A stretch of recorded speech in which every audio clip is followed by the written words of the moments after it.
This is the Gospel of John, the one that tells the good spiel, the good news, the story of Jesus. My task today, and I've asked God to help me in this, is to get you excited about the Gospel of John and studying it, because we are going to undergo a series, and you know what that means, right?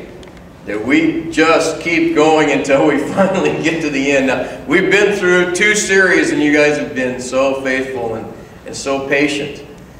And we're going to start another one. Gospel of John. Why do we have the Gospel of John?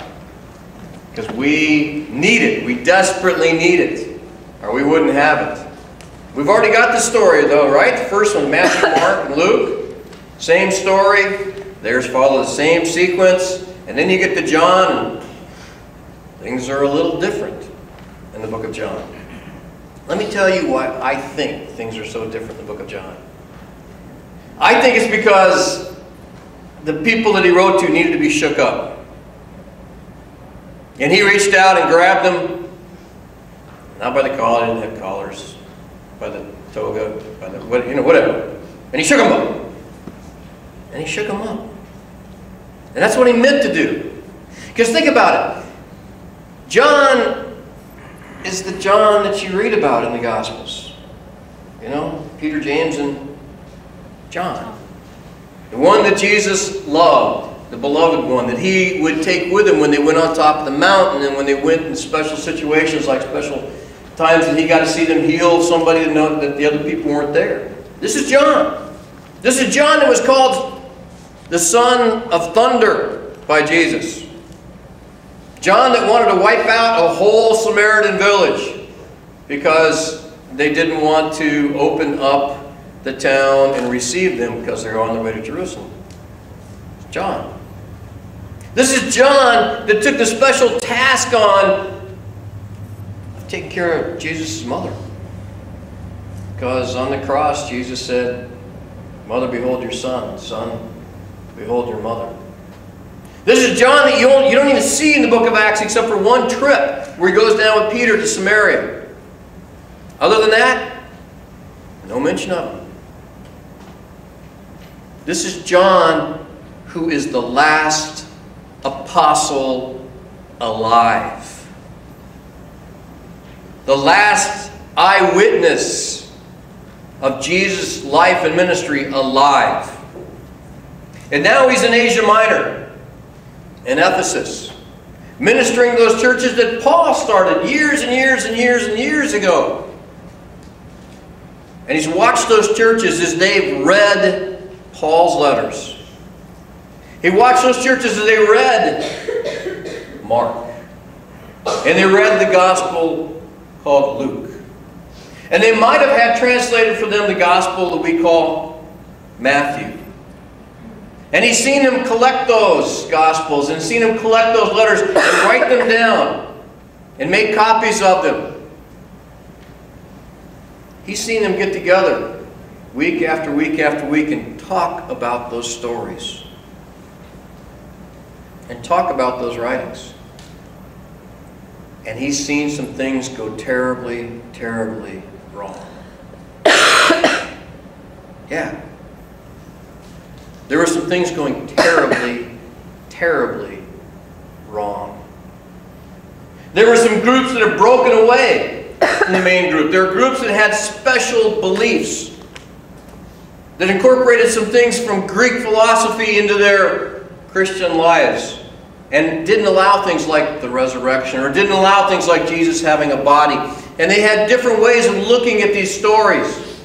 And some of them that have actually made copies with pieces missing of these stories. He's seen the Christian faith splinter. He's seen people relegate Jesus to these little, nice stories. You know the ones I'm talking about. The ones that we teach our kids about. The ones that we think, okay, we're going to have vacation Bible school. Let's do this parable. Right? Because we all know this parable. It's familiar. We like this parable. It's a good parable. Right? And so he's got a chance. He's got this drive. He's got this need. He's got this desire to somehow correct this. To say, there's some things about Jesus that you don't know. There's some things about Jesus that you don't understand. There's some things about Jesus that you need to deal with. And so he writes a book. And it's different from the other Gospels. How different can it be? Well, it is different. He loads up the front end of it with some pretty powerful stories.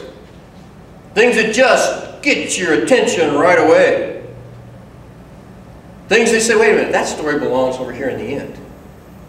You ever heard someone tell a story with something out of sequence? And it gets your attention, you're going, oh, wait, that's not right. That's not right. But they put it there for a reason. And maybe part of it was just to get your attention. You're going to see some things in John that make me feel uncomfortable.